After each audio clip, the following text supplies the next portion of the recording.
Hello and welcome to another episode of What's the Point? And this episode, I am earnestly thrilled to be delighted by James Pendleton. And I just want to explain a little bit about how we encountered each other. It's probably about a year ago now at a breakfast. And we were both on fire at breakfast time, both very alive, quite frankly, because we choose to be.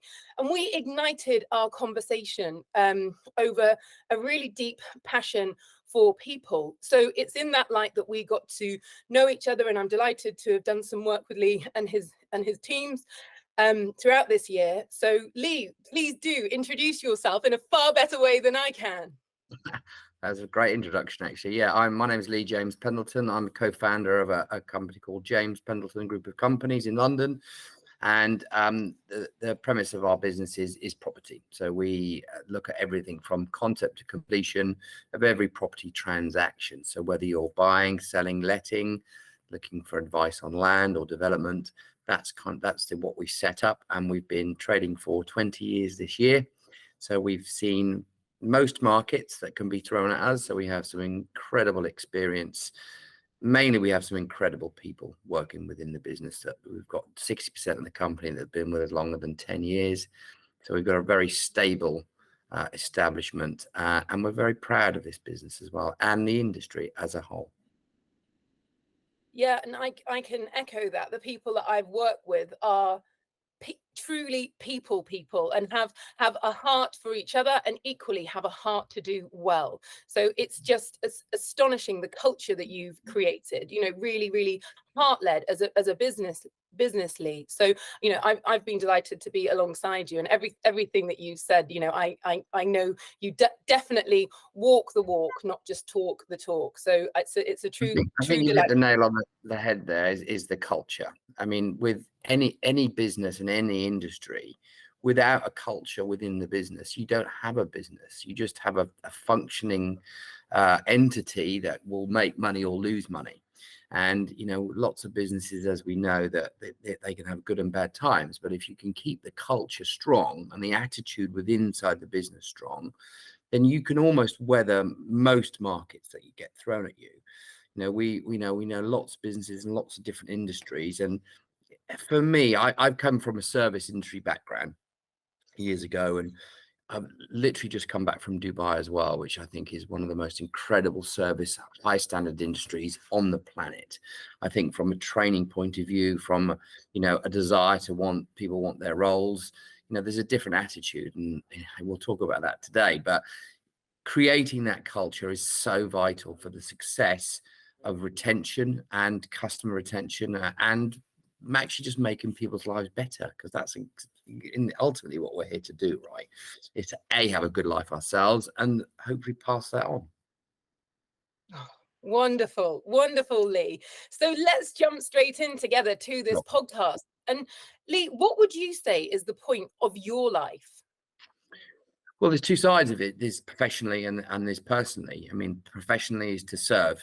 Number one is to serve our clients and do the right thing by what we do as a business. And the byproduct is obviously we make money, number one.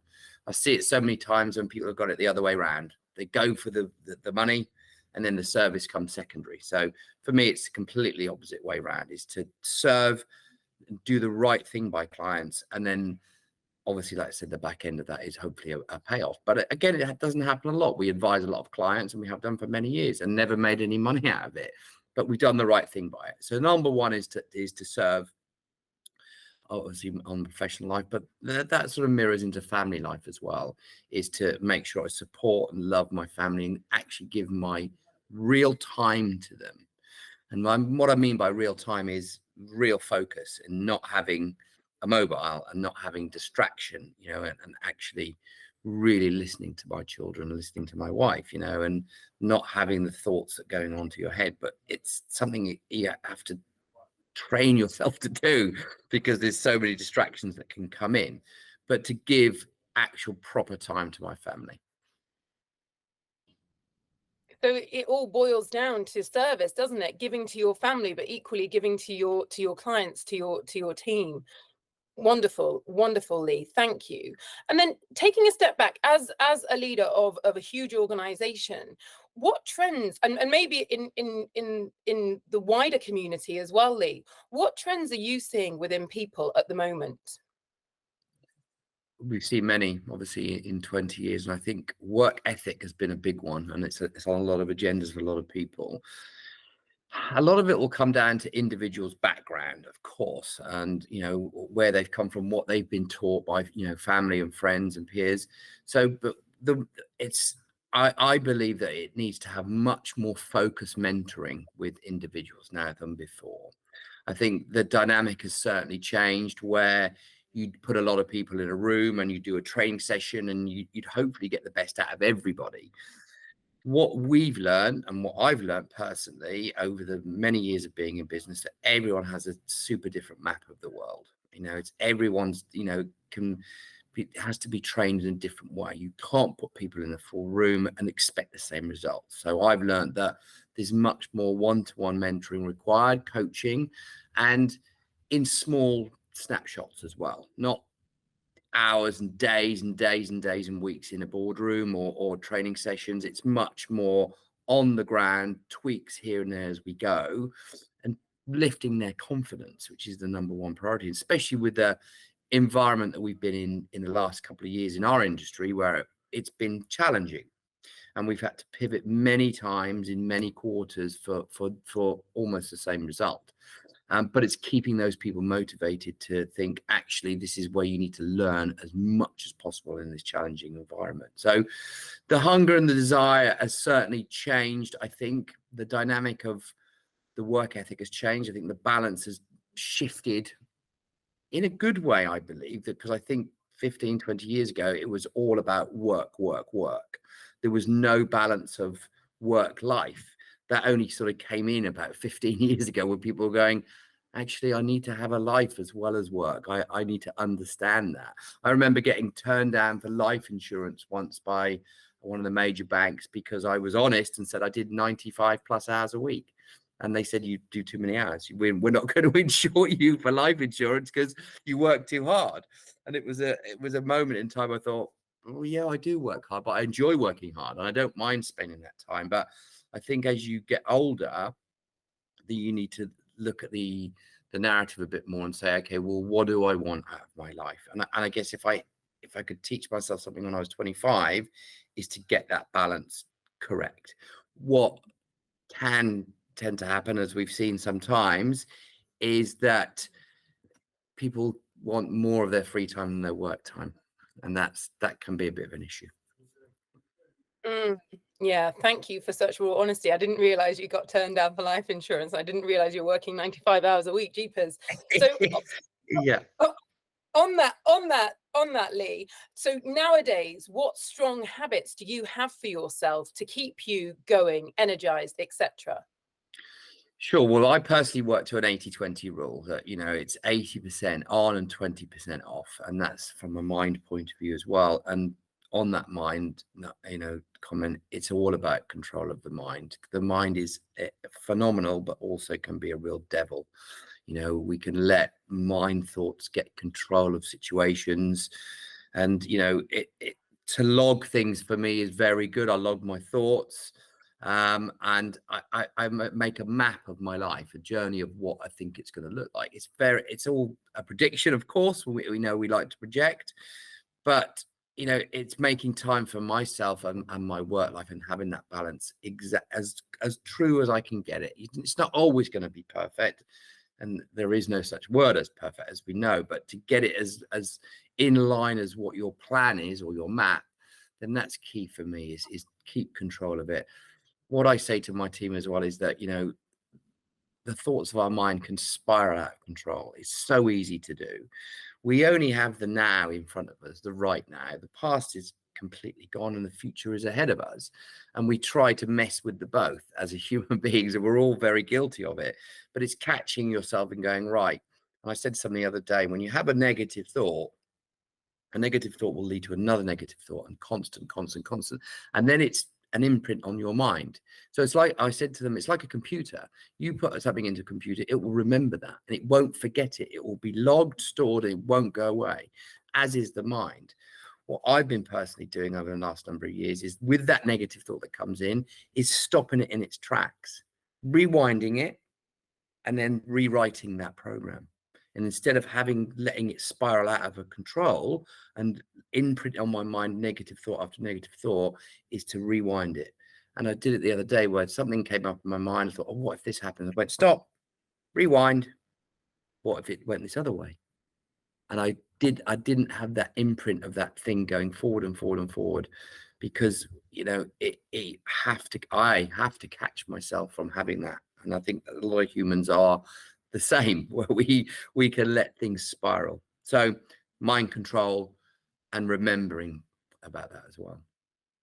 Gosh, and that psychological strength, Lee, is so powerful, and yet so lacking in so many people at the moment. So, well, I just want to take my hat off for you for mastering that. When a negative thought comes in, it doesn't augment within you, and of course, consequently, the actions that you take. Absolutely. They will. You'll have a different outcome, instead of, it's like when you're not feeling your best, you'll make different decisions to when you're actually on your A game. And, it's a challenge to be constantly on your A game. Of course it is. We have lots of distraction things thrown at us, all sorts of things in life, and everyone's life is very, very different. That's, again, a thing to remember, that everyone's got, let's say, shit going on in their life that, that you don't know about. And you have to be understanding and have empathy for that as well. But again, it all comes down to that mind control. And you want to have these things in your mid-20s. You don't, but that's where it comes down to having a good mentor right around you, and hopefully people can find one and get one. So just on that, Lee, that build-up of negativity, which can happen to anyone, and if you haven't got the power of the mind like you have, but I bet there are times when it's challenging, especially you don't need me to tell you, but especially in your industry with the climate the way it is at the moment.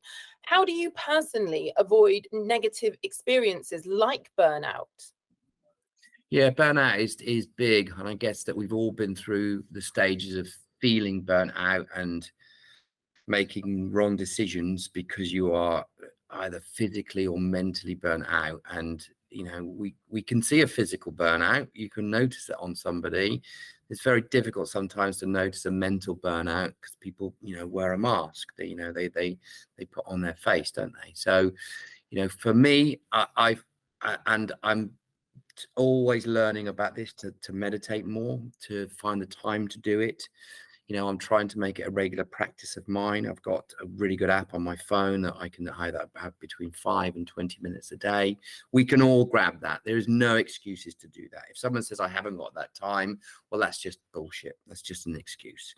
It's up to the individual to make the time to do it. For me as well, getting fit and keeping fit is a major part of my life.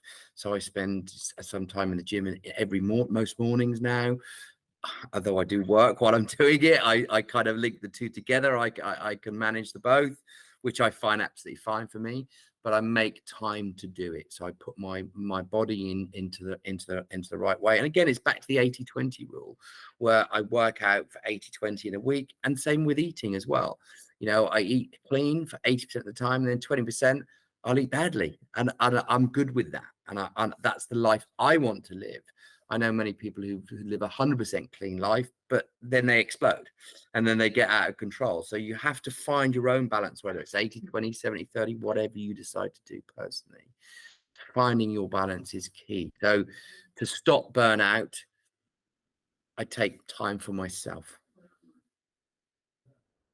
Wonderful. And I asked this question, and I want to frame it, if you don't mind, with some of the resources that we've shared to each other. We're going to look at what success looks like to you, and through some of the books that we've shared, this one, No Bullshit Leadership, fantastic book. Happier by Tel Ben-Shahar, you suggested that one to me. As you can see, I've gone through it and made notes. And the Happiness Track by Emma Seppala as well. Some fantastic resources around success, leadership, growth, etc. But Lee, what is success to you? Success to me, I guess in the early years, I thought success was about money. I thought, actually, yeah, if you get money in your bank account, then you equal success. But we've had good times and we've had challenging times, and I guess the happiness now for me is a completely different viewpoint. Is actually being comfortable from within, being happy with anything that's thrown at me, whether it's a hand grenade or it's a load of money or it's a load of success. It's the same. You would be able to deal with it in a certain way and deal with it in a calm, rational way. So for me, to feel comfortable with myself is to be happy. The minute I feel uncomfortable with myself, I very rarely drink anymore, but if I do drink and get a hangover, the next day I feel uncomfortable. I don't feel right. I feel off. And that's one of the reasons that, I've grown and not drink anymore. Because you're never on your best A game the next day. It might be fun at the time, but there's never a good point the next day. So when you're feeling good from within, then you'll project greatness from without, and that's how I feel. And today I'm feeling great, but you'll have off days, and it's to understand having off days and go, well, great, so what? I've had an off day, doesn't matter, get on with it. So for happiness, for me, ultimately, is feeling the best I can feel from within. I am delighted to hear that. And I was just actually speaking to someone this morning about Maya Angelou's quote, which is, "Nothing can dim the light that shines from within." Of course, yeah, it's a great quote. It really does. But I mean, a lot of people, they think the external things will bring them happiness, and we all know, we've seen that's absolute rubbish. It's something shiny new toy. It only lasts for a certain amount of time, and you can see greatness within things that cost nothing. Nature, things around you. That's where to start looking, instead of looking all. There's so many people look at material items as things that will make them happen, or crutches along in their life, or somebody to make them happy. But if you're not happy from within, you're never going to find happiness. Even if I give you £1 billion, it wouldn't ultimately give you that happiness. And I know a lot of wealthy high net worths and super high net worths, and they struggle with their happiness because they're always trying to achieve their next goal, instead of going, actually, I've achieved it. I feel great about achieving it. Instead of going, well, it's not enough. It's not enough. And I said to one a few weeks ago, what is enough? What is the number? What was it, the number that will go, actually, that's enough? Or is it a constant chase? And for me, I've chased those demons. I've chased what I've needed to chase, but I know now it needs to come from me. So if we went bankrupt, for instance, hypothetically, then you have to deal with it, and you deal with it in a different way, and sometimes these things are set out to really test you. In 2008, let's say 2009, when the recession really happened, it kicked in. I remember standing with my business partner in this room, and she was falling to pieces. And as I was, in a way, and I was just thinking, well, this is nothing to do with us. This is outside influence. We've created something great. Something has put a barrier up in front of us. We need to learn from that and find a way to pivot and succeed within what's placed in front of us. And I said, if we have to go back to one office and start again from ground up, then we will do that. That's what we will do. We've built this from dust. We will do it again. And we learned so much in that downturn that gave us a position of strength in the future. And what an experience to go through. If you didn't have that, you'll never know how to respond in another situation like we've had in the last 2 years. Now we now know exactly what to do to pivot, to go, right, these are all the things in place. So it was a great learning curve. And from that learning curve, Lee, doubtless we're in a crazy time. What does the future look like to you in, say, 5 years' time? Yeah, I mean, we always have a projection and a map to the future, that we want to constantly update and evolve. I look at it like a world map. We keep adding bits to it, taking bits away. I'm very much a person that I live in the day. We plan for the future, but live in the day. So in 5 years' time, we have a professional growth trajectory. Of course we do. We know where we want to go with the business. And the family time is obviously having more quality family time, of visiting more places around the world. So if I'm in this same way of thinking in the next 5 years, I've done the right thing, because currently the way I'm thinking at the moment, it's the best place I've been to at this point in my life, and in 49 years of getting here, it's getting better, but it's only getting better by me doing it, me thinking in a certain way. I love hearing that. I was speaking to someone from the Financial Times on this podcast, actually, and she was saying that her point is all about improving herself. And similarly, if you're saying that in the next 5 years you can maintain and grow this way of thinking, your mindset, then there's nothing to fear, but that will keep you strongly, which, when everything is chaos, is vital. Absolutely, because there are going to be chaotic times, as we all know. It's how we deal with them is important.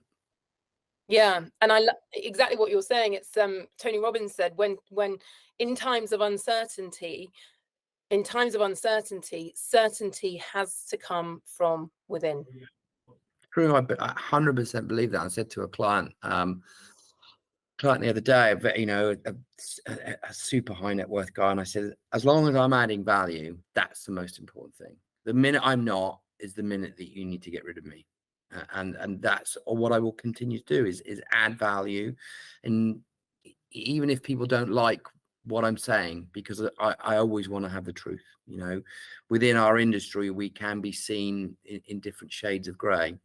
But from our point of view of our business, we tell it as it is. We're boots on the ground. We know what's going on.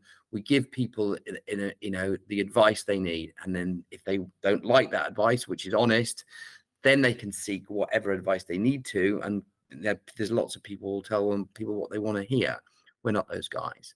So we stand on our reputation. We stand on, it's how we're built internally. It's our moral compass that keeps us moving forward. And, it's hopefully got us to where we've got to today, which is 20 years, which has gone like lightning.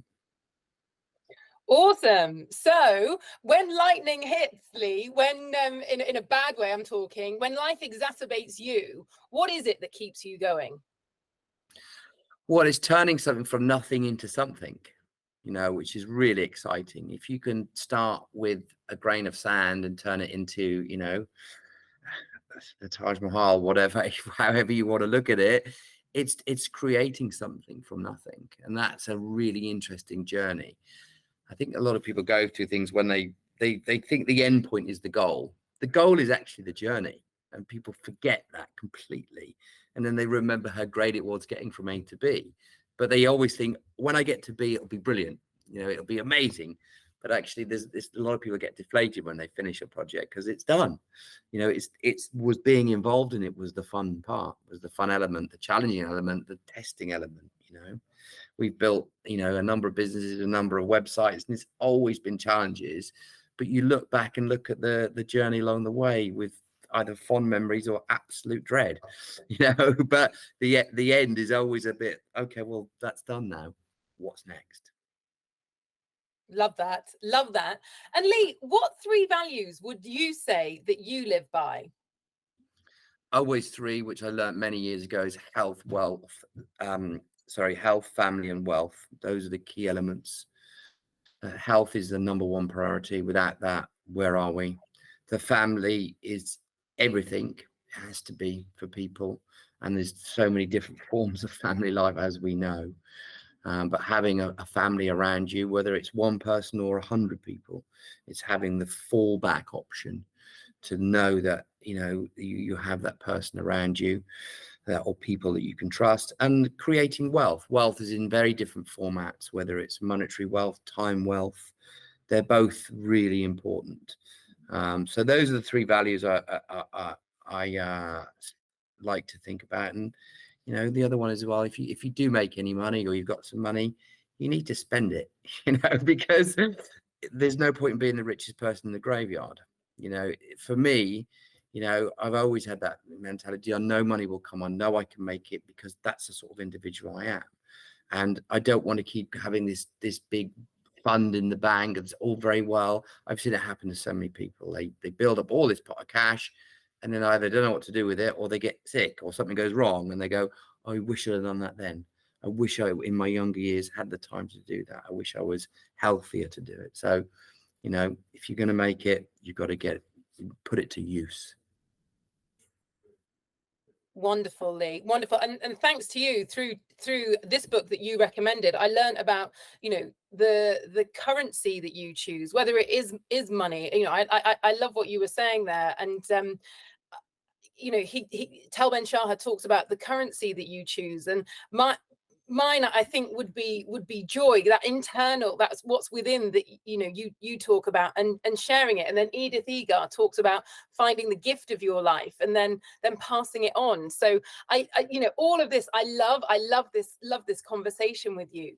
So before we bring it into land today, Lee, is there anything else, any of your amazing pearls of wisdom? And I have to be honest, at times you were talking there, I was like, Lee, the Dalai Lama over there. Well done. It's so wise, some of what you say. But I know you press into this world, this space, you know, of thinking, of development so very much. So I really admire what you have to say. Is there anything that you'd like to say before we bring today into land? Yeah, well, it's without those three, that you know, the health and family, wealth, you've got to think, what are you? You know, a lot of people, including myself over time, is what's your purpose in life? What are we doing here? What's the point? You know, the name of your book, exactly it. You've got to look at what's going on in your life. Everyone's got a challenge going on. For me, it's been about reading. You know, I only got into reading sort of 15 odd years ago, but it really advanced my thought process and my way of thinking. And I guess, you know, a lot of people go into a certain thing once the challenge comes up, once something's very tough and pushes you in a certain direction. But if I could give my younger self, you know, some advice, especially in your 20s, is to read as much as possible, because it's like talking directly to the author of that book. And for me, I've now started doing a lot, and especially I did with yours as well, is reading a book twice. As soon as I've read it, I read it again, because I always get something different out of it the second time, or although something pops out of it. For me, reading's always been a challenge. I'm not a fast reader, but I like to digest it, and like I say, I like to make notes and then go back to those things. So reading is really important. And remember, I think, is an important statement, that you are only in today. You're not in the past. The past dwellers, if they're out there, I move away from them personally. I move away from negative people as fast as possible, you know, because there's some people who want to live in the past, but that's their bag. It's not mine. I want to live in the now and look at the roadmap for the future. But for me, ultimately, it's to read, it's to write, it's to meditate, it's to relax, it's to be an attention assassin to my business and my family around me, to love what I do, and ultimately try to be calm, which is the tough one for everybody. But again, with a calm mindset and a calm outlook, then you can make rational decisions, you know, over emotional decisions, which, you know, can be made incorrectly. But yeah, it's to do those things and keep doing them and keep enjoying them, you know, and not have monotony. You know, if you did the same thing day in, day out, you know, year after year, you would get very, very bored. It's try and learn something new. But reading is a great way to do that, right? Lee, 100%. And also surrounding yourself with people that are way better than you at what it is that you do, I think that can really stretch and help and develop us. And you know, I just want to say thank you for everything that you've done for me and my world, my brain, my work, everything you've supported and recommended. And I genuinely mean this. I found this a really, really profound conversation with you, because as I said at the beginning, you and I met with spark totally, and we got this, you know, super positivity, and you know, and I know that can come across. But I have been so delighted with the depth of this conversation, as with all of our conversations nowadays, but the depth and the grace and indeed the wisdom, Lee, that you've projected through this conversation. So I'm really, really grateful for that. Thank you so very much. You're super welcome, and thank you for inviting me. It's been enlightening, really good, and look forward to our next one. Lee, thank you so much. This has been another episode of What's the Point? Thank you so much for listening, and big thanks to you, Lee. Thank you.